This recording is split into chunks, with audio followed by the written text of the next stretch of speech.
আসসালামু আলাইকুম সবাইকে। আশা করি সবাই বেশ ভালো আছেন। পেশাদারিত্বের বড় উদাহরণ হয়ে থাকেন লিওনেল মেসি। পেশাদারিত্ব কি জিনিস? পেশাদারিত্ব কাকে বলে? সেটা অন্যদের লিওনেল মেসিকে দেখে শেখা উচিত। মানে লিওনেল মেসি কখনোই তার দায়িত্বে কর্তব্যে অবহেলা করেনি। এই যে দেখেন লিওনেল মেসি তার বাবাকে হারিয়েছেন ১ সপ্তাহ হয় নাই। অনেকে ভেবেছিলেন যে বাবা হারানোর শোকে হয়তোবা লিওনেল মেসি ফুটবলকে লম্বা একটা সময়ের জন্যে আসলে বিদায় জানাবেন। লম্বা একটা সময় তিনি ফুটবলে ফিরবেন না। মানে ইন্টার মিয়ামি থেকেও কিন্তু গুঞ্জন ছিল লিওনেল মেসিকে অনির্দিষ্টকালের জন্য ছুটি দেওয়া হয়েছে, যে লিওনেল মেসি যেন তার পরিবারের সাথে থাকতে পারে, লিওনেল মেসি যেন তার শোকটা কাটিয়ে উঠতে পারে। এজন্য হচ্ছে ইন্টার মিয়ামি থেকে ছুটি দেওয়া হয়েছে। কিন্তু লিওনেল মেসি জানেন তার দায়িত্ব, লিওনেল মেসি জানেন তার কর্তব্য।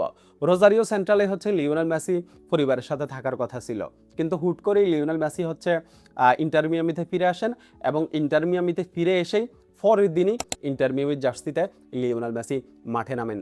ম্যাচটা আমার দেখা হয়নি। ম্যাচের পরিসংখ্যান চেক করতে গিয়ে যখন আমি লিওনেল মেসিকে দেখলাম যে ৪৫ মিনিট পরে লিওনেল মেসি মাঠে নামছে, তখন আমি বেশ খানিকটা অবাক হইছি, আবার অবাক হইও নাই। অবাক আমি হই নাই এ কারণে যে আমি জানি লিওনেল মেসি আসলে তার দায়িত্বে কর্তব্যে কখনো অবহেলা করেন না। তার দায়িত্ব কর্তব্য থেকে লিওনেল মেসি কখনো দূরে থাকেন না।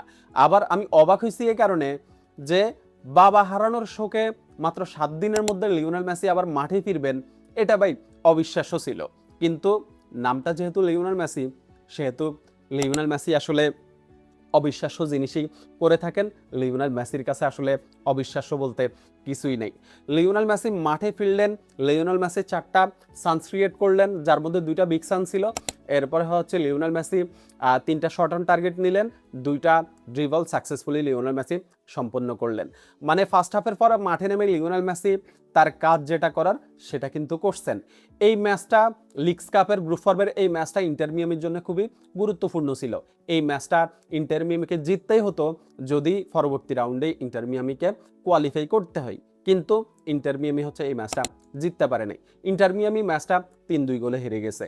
এই যে লিওনেল মেসি আপনার হচ্ছে মাঠে ফিরছেন, লিওনেল মেসি আবারও আরেকটা দুর্দান্ত পারফর্ম করছেন, কিন্তু লিওনেল মেসির এই দুর্দান্ত পারফর্মটা আসলে কোনো কাজে আসে নাই। ইন্টার মিয়ামির ফুটবলাররা আসলে এই ম্যাচটা মেসির জন্য জিতা উচিত ছিল। এই ম্যাচটা জিতে জয়টা মেসিকে হচ্ছে উৎসর্গ করা উচিত ছিল, কিন্তু ইন্টার মিয়ামির ফুটবলাররা আসলে সেটা করতে পারে নাই। ইন্টার মিয়ামির ফুটবলারদের আসলে এটা ভাবা উচিত ছিল যে লিওনেল মেসি কোন অবস্থা থেকে আসলে মাঠে ফিরছে, লিওনেল মেসি কোন অবস্থা থেকে আসলে দলের কথা চিন্তা করে মাঠে নামছে।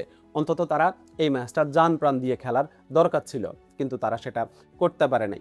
ম্যাচটা ইন্টার মিয়ামি হেরে গেছে এবং লিওনেল মেসির আরেকটা রেকর্ডও কিন্তু ব্রেক হয়ে গেছে। লিওনেল মেসি এর আগে আর্জেন্টিনা, বার্সেলোনা, পিএসজি যেখানেই খেলছেন কখনোই তিনি হচ্ছে কোনো টুর্নামেন্টের গ্রুপ পর্ব থেকে বাদ পড়েন নাই, কিন্তু এবারই প্রথম আজকে হারার মাধ্যমে কিন্তু আপনার হচ্ছে ইন্টার মিয়ামি লিগস কাপের গ্রুপ পর্ব থেকে বাদ পড়ছে। মানে লিওনেল মেসি তার ক্যারিয়ারে প্রথমবারের মতো কোনো টুর্নামেন্টের গ্রুপ পর্ব থেকে বাদ পড়ছে। এই যে লিওনেল মেসি মাঠে ফিরছেন, তার পেশাদারিত্ব দেখাইছেন, এই ম্যাচটা যদি ইন্টার মিয়ামি জিততো তাহলে কিন্তু একদম ১৬ কলা পূর্ণ হইতো।